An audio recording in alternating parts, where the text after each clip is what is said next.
Let's give a big standing startup grind welcome to Mary Grove and MC Hammer. Get up, get up, get up! Woo! Woo! Thank you. That was a good job. You did a real good job. All right.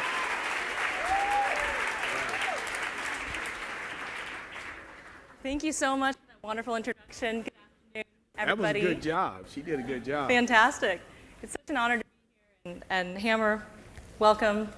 Good to see you again. Yes. Yeah. So Hammer, you've worn so many hats through the years. Rapper, dancer, actor, entrepreneur, humanitarian.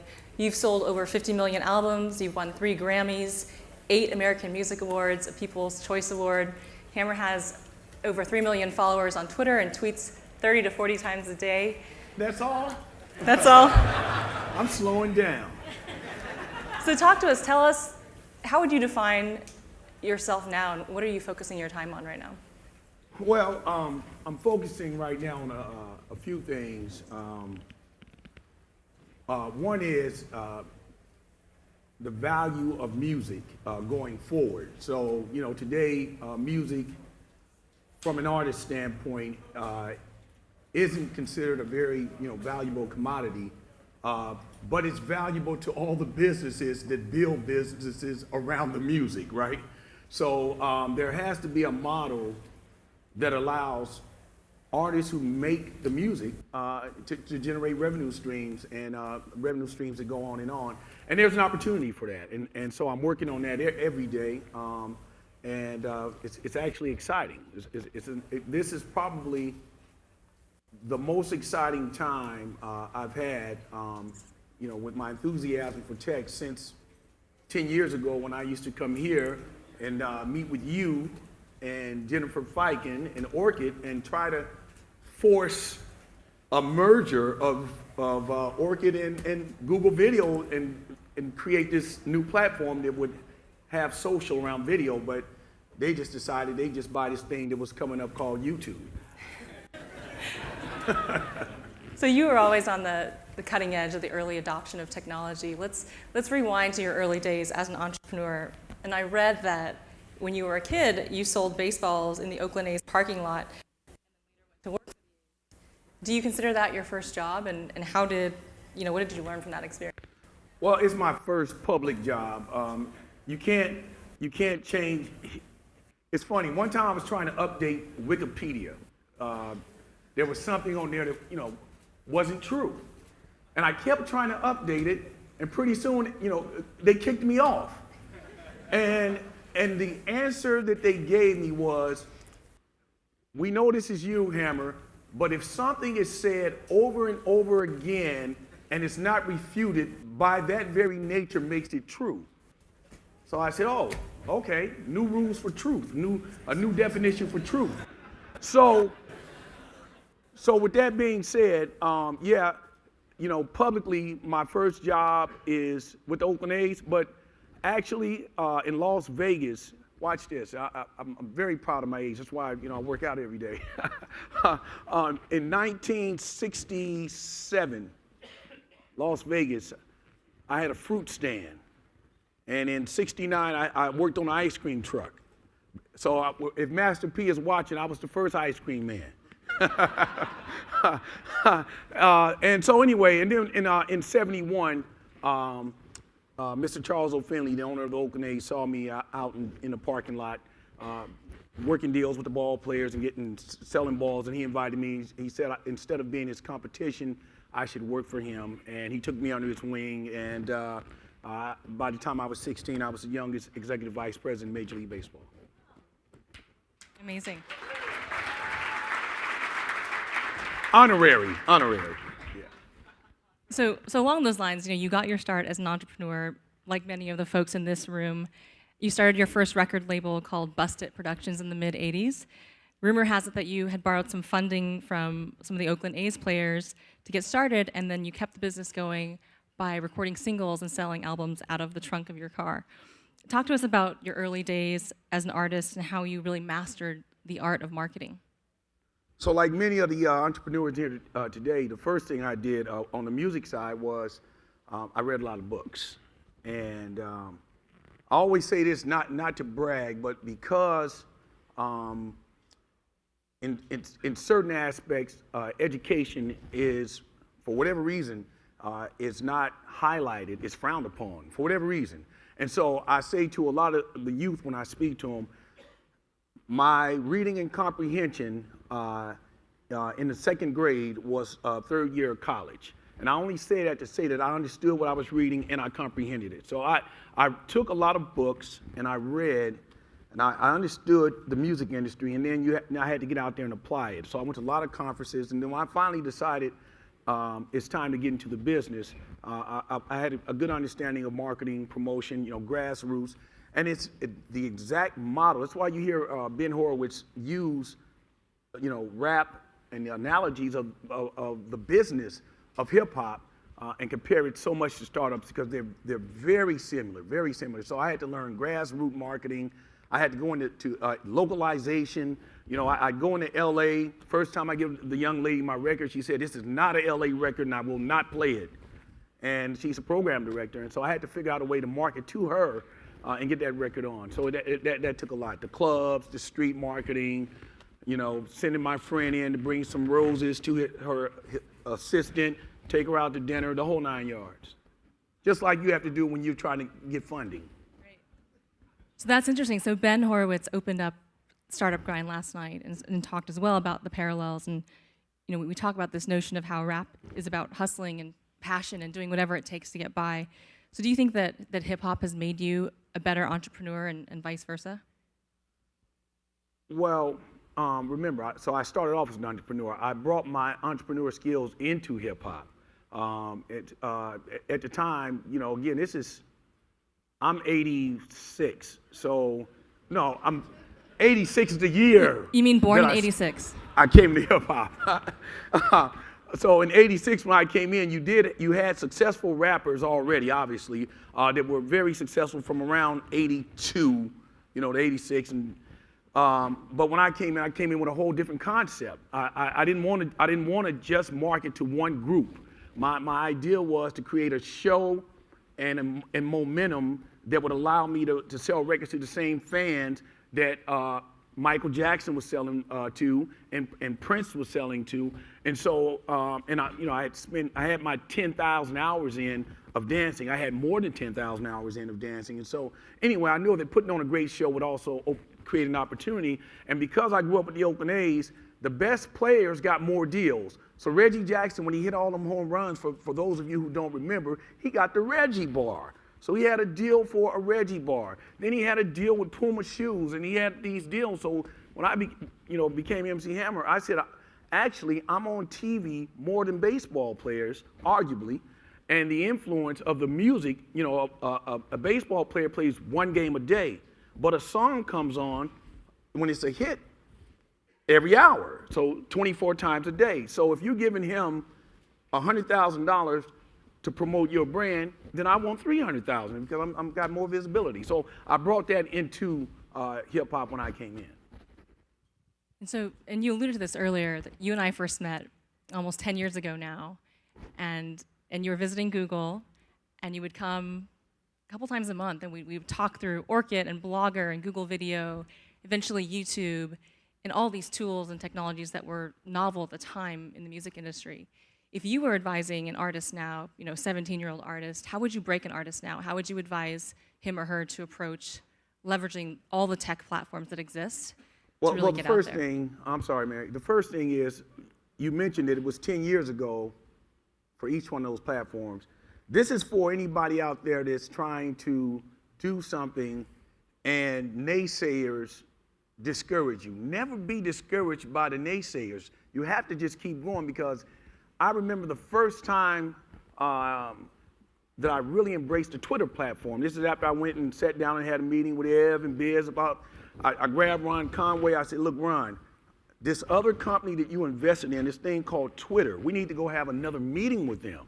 And he said, why? I said, I'm just telling you, we'll be able to do tickets, cut down the marketing costs, blah, blah, blah. So the first time I started tweeting, there had to be 100 different naysayers, all working in the PR industry, all, all publicists who said, what kind of entertainer or artist would do his own marketing?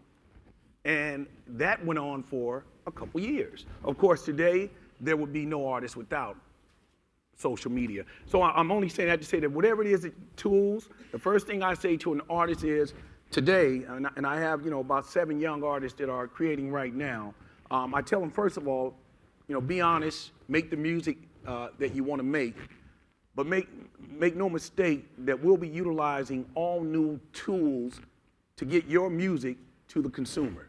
We won't be using the old music model, so you can't measure your impact or your success by the old method as well. So, because all of those are outdated. The whole way that they judge success in music, it's all outdated, and it's all paid for. So you talk about Twitter and other social platforms. What are the other tools in the short list that you would use to market your artists today? Well, here's another one, because I remember I started doing this a couple months ago, and say, what are you doing on that platform? Watch this, Pinterest. It's like, no men are on Pinterest. I go, yes, they are. Smart men are on Pinterest. And besides, what if it's all ladies? A man like me should be there. But no, seriously, no. But seriously, first of all, the engine that's underneath Pinterest is scary to me. I've never seen the possibilities of what Pinterest can do is actually scary. So I'm on Pinterest I'm under MC Hammer, and I have a code up there. It's 3XX 320, and what it really stands for, I'm gonna let you in on the secret. It really stands for that when I came into hip hop, the biggest album that ever sold 3 million, and within 3 years, I sold 20 million. So and there was a strategy behind that. It didn't just happen, right? I brought all my marketing plans into the record company, and we would sit at the table, and I told them, you don't understand the culture, you don't understand rap, put the money up, here's the marketing plan. And so anyways, code 320. So on Pinterest, all of my, well, not all, but a lot of my ideas for some upcoming projects are all grouped, and they're grouped. And and immediately, anything that I want to search for, I can grab the photos, I can direct you to sites, I can pull up historic music. I got a collection of Motown, James Brown, Sam Cooke, and all that, and I call it the history and culture of soul. All this on Pinterest, and it happens fast. So, I'm at the search key right now on Google, so I am, kind of being a little bit sensitive to that. But I don't know. Maybe they should buy Pinterest. I don't know. That engine is scary. It can serve up music, retail, fashion, tickets, the whole 9 yards. So Pinterest is one thing that I'm excited about using for marketing promotion. I'm excited about, Evan and Snapchat, even though he didn't take the 4 or the 3 billion, whatever it was. He has a great tool there at Snapchat, and that's very exciting. And again, he's very smart, so he's only scratching the surface. So I sourced some questions from Twitter, and folks want to know, what are your favorite mobile apps right now? Are there any technologies that you can't live without? I can't live without my mobile phone. just in general, right? I mean, my gosh, if I'm here right now, I start feeling around. If I don't feel my phone, we got a problem, Houston. Because I think it's time to tweet again. Yeah, well, just everything, and even that, tweeting. If you don't approach it right, if you don't internalize it correctly, it's labor to you. It's never labor to me, ever, to tweet. It's never labor, ever. If I want to get in touch with the Wall Street Journal and the editor of the Wall Street Journal, all I do is look on my Twitter feed. She follows me. If I want to deal with Fast Company or Wired or Harvard Review or all of very important people who are tastemakers, economy makers, they're all there. You spend years and years and hundreds of thousands of dollars for people to make these relationships for you. Twitter removes that if you're comfortable enough to try to create a dialogue, and then there's a relationship. So I noticed that you really do monitor and respond and retweet constantly and really engage very authentically. Well, you look at some of the best CEOs, in the Valley, Mark Benioff, Mark is right there, Salesforce. What do you ask? Even if it's a problem, Mark's going to respond, he's going to execute and try to get it done. Issues that face, the Valley right now, Mark takes to Twitter. He knows if he blasts it out, it's there again. All the important journalists and newsmakers, they're all there. So, platforms like that are very important, more so than a lot of people realize. So pausing on that for a bit, you are an Oakland native, and you're very, very active in your local community, both in Oakland and the Bay Area more generally. Can you talk to us a bit about how you're spending your time in community and the topics that you're advocating for and that you're most passionate about? Well, again, the base is Oakland, as you said, but the greater Bay Area, my heart and soul. It's difficult. It's difficult because I traverse both worlds on a daily basis. So I may sit with Mark Benioff or Jack Dorsey or whoever 1 minute, and then the next minute I'm in West Oakland, and I can see every day, the inequality, right? And I can see where hopelessness versus the hopeful and the gulf in between. And then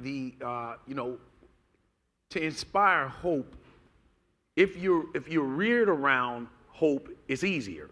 But if you're raised in hopelessness, then it's harder to embrace hope. So, understanding that it's pretty tough. It's pretty tough. It's pretty tough. So it's a lot of problems to solve. You have to make education exciting. You have to understand that affordability of housing is important. You have to understand that the value of kids who come from homes that have less income are as important as somebody who has $1 billion or $2 or $3 billion. So it's a lot of factors. It's a lot of factors.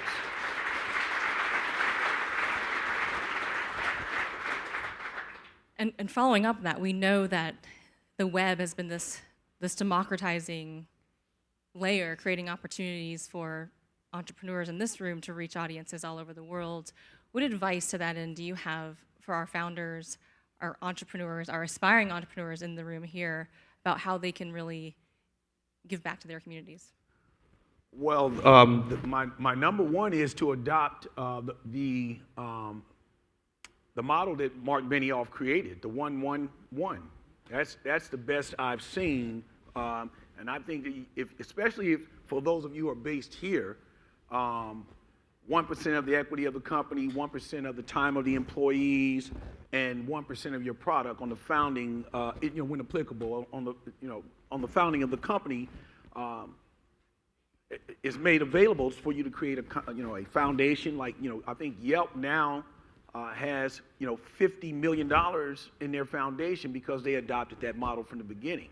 And so that model enables you to be able to effectively, you don't have to go out and raise money, right? As the company grows, the money's there. And the culture that you're creating for your company of giving back, it happens right away because 1% of the employee time is for, working in the community and helping the community. So that's what I would recommend to the entrepreneurs. I heard something this morning. I came over here from, we're not supposed to talk about it or tweet about it, but I can talk about it. If not, I'll hear about it. But I just came over from a CEO summit right now, and some of the things that were said is around that same subject on how the CEOs and the founders can be more effective in the community, and it's culture, creating culture at your company. Drew was just speaking about this, Drew Houston from Dropbox. He was just saying how he had a few meetings when he was creating the company, And people were telling him about culture, and he was like, this is his own words, but I'm paraphrasing, but Drew was like, how is that going to help me with this code? I got to get this code because I have to get the product right. And but now today, culture in his company for him is as important as the product. And so to all of the entrepreneurs here, I would say setting the foundation of the culture of the company is extremely, extremely important, along with the other things that I just mentioned. So when we introduced you, we chose just 3 words. Could you choose 3 words to describe the culture of a company you'd like to create?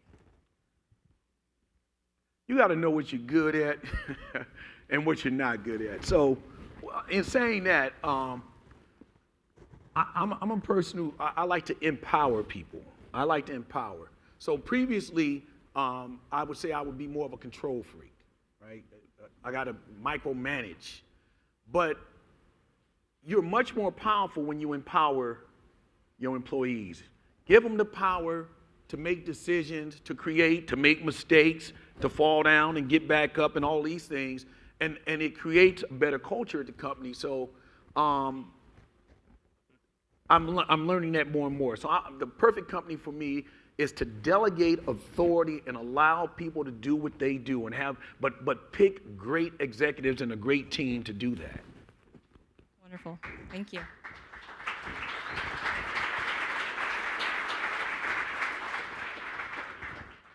We're going to switch gears a bit and take a few questions from the audience. I know there's microphone runners, so if you have a question, feel free to raise your hand. Question in the back.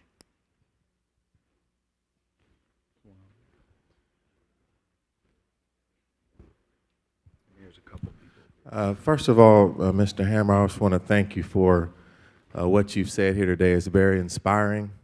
My name is Michael E. Parker.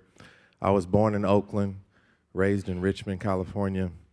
I know you understand that struggle.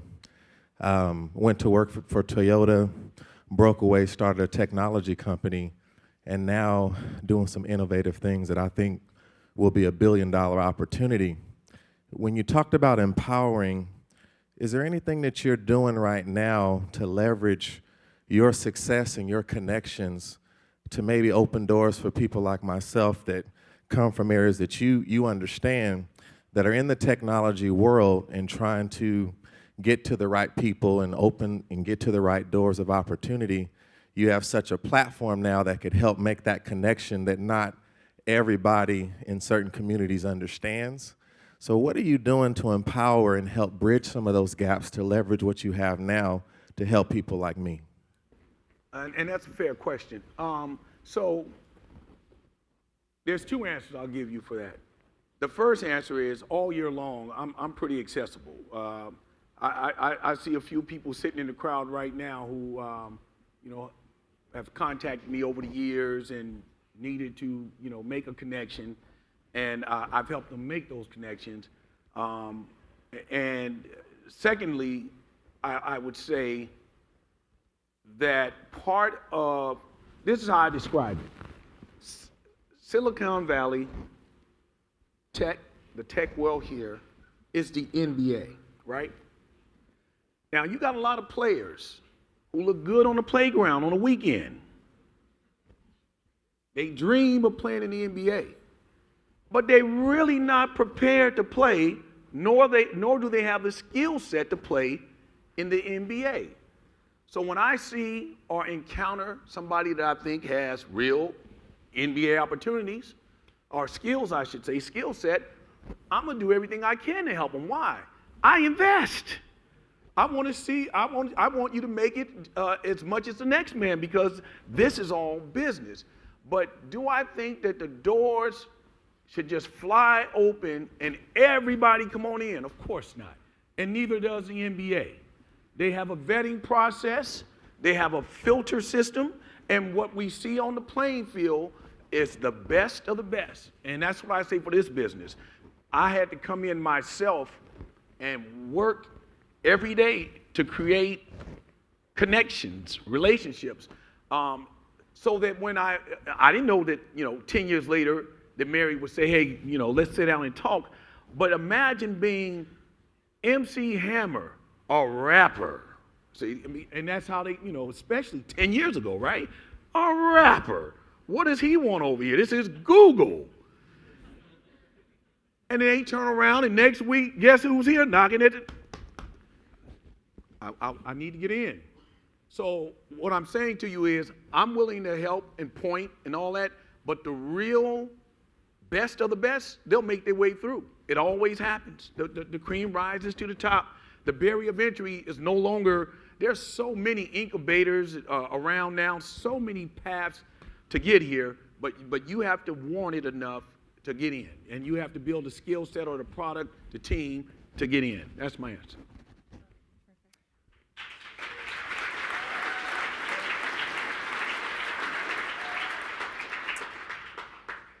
Coming from the early onset of hip-hop, what do you currently think about the state of hip-hop now? All I know is the best rapper in the business today is a young man who's just starting. His name is Ace K.O. Ace K.O. And the rest, I got this from Birdman. One time Birdman was debating with somebody about who's the best rapper, and he said, I can't see nobody but Junior. And he was talking about Lil Wayne. He said, other than Junior, I can't see nobody. I can't see past Junior. So my answer is I have a young rapper by the name of Ace K.O. that I would put up against anybody. He's incredible. Make me kind of feel bad. The best I had seen in the studio was Tupac. And I was in the studio with Tupac from January until September, the year that he passed. And I watched Pac every day when we go in the studio, and he had his method. Sit down, fire up a joint, put a little Hennessy in a cup, and he'd tell the producer, put a beat up. And the man would put up a beat, and it might be 10 of us in there. And Pac would listen to the beat, he'd have his little pad out, he'd scribble something down. I promise you, about 10 minutes he'd get up. And when he'd get up, the other 10 of us would look at each other like, I know he's not finished with a whole verse.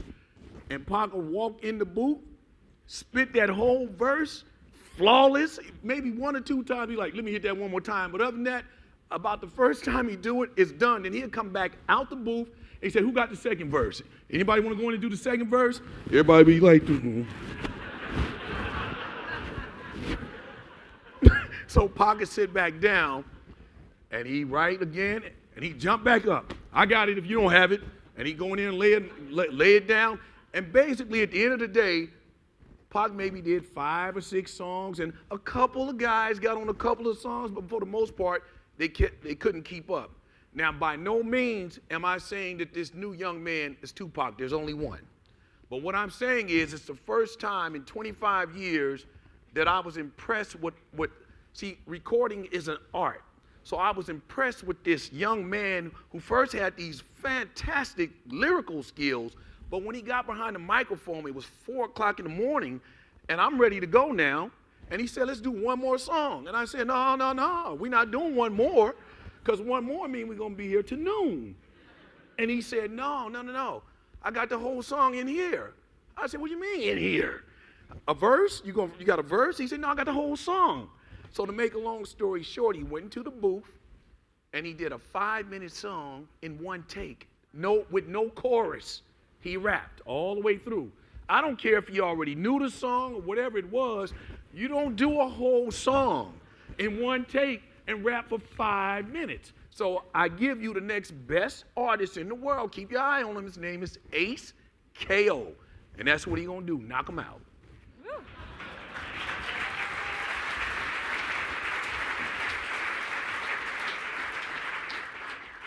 I don't know how I'm supposed to follow up on the Tupac story. I mean, come on, Hammer. You're killing me here. My name is Joe Famlin. I'm a founder of a music startup launching in a few months. I promised my Twitter community I would ask you this question.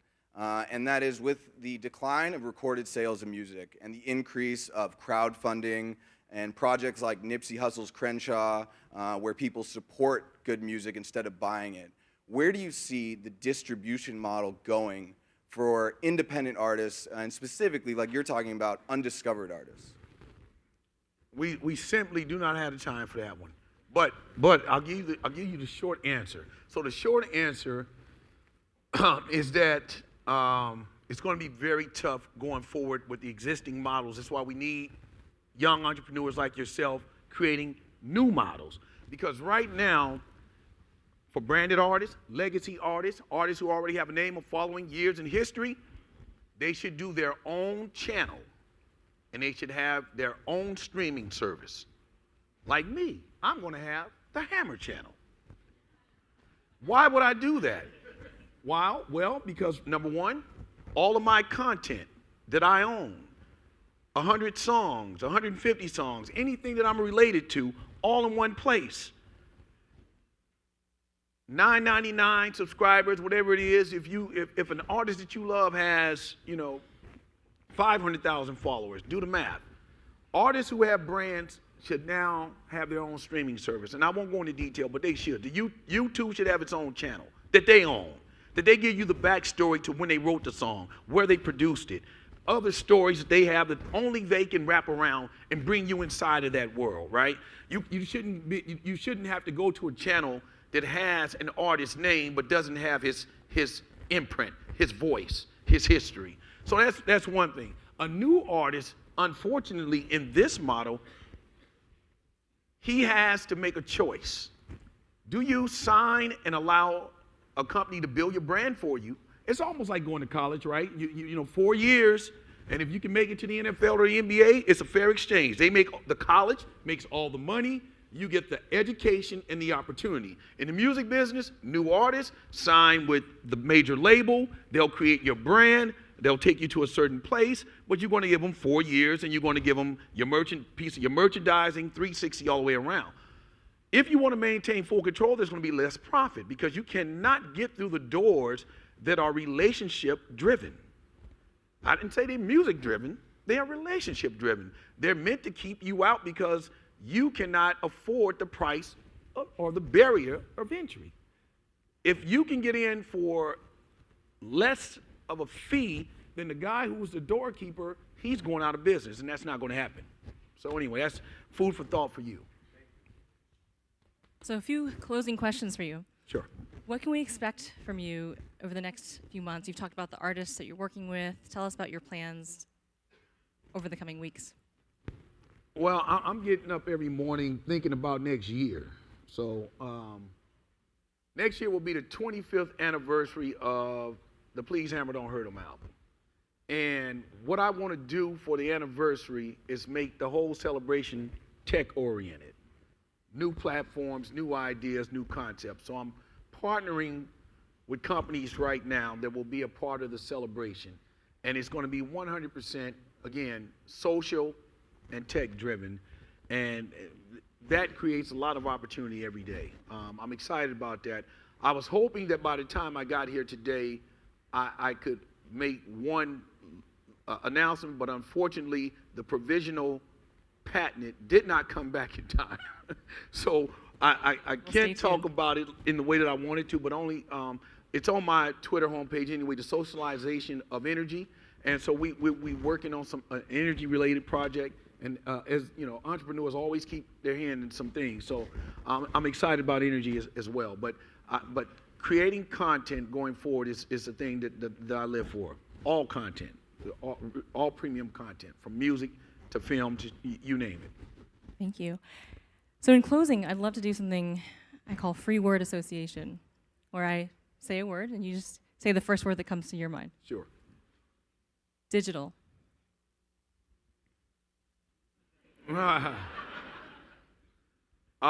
Watch.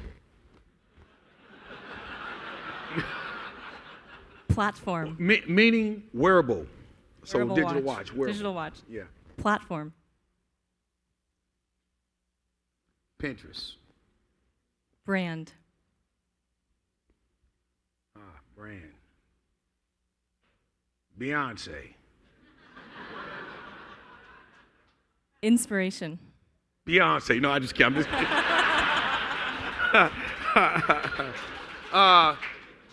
Can I elaborate on that second time? Please. What Beyonce did when she released her album,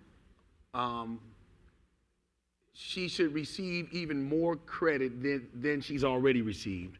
and more accolades because, again, her model of releasing the album with zero marketing and zero promotion and zero radio play and zero video, 4 areas that all were disrupted, all areas where people were looking for revenue, a check, each one of those, and she disrupted all of them and sold X amount of records.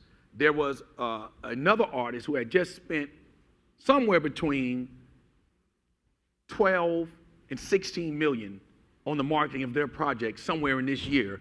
I'm being coy on purpose with that. And she had to look at Beyonce spend zero and disrupt everything. That was a very impressive strategy that she used, and it disrupted things going forward for artists on that level. Extremely impressive. Final word, hammer pants. Don't hurt them 25. So the DH 25. Don't hurt them 25th anniversary next year. So that's my answer. Hammer pants, hammer dance, and all that. Thank you so much for being here. Let's give it up for MC Hammer.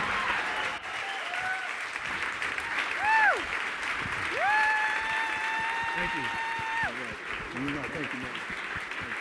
Thank you. Careful. All right, thank you. Thank you. All right, thank you. Thank you. All right, thank you. Thank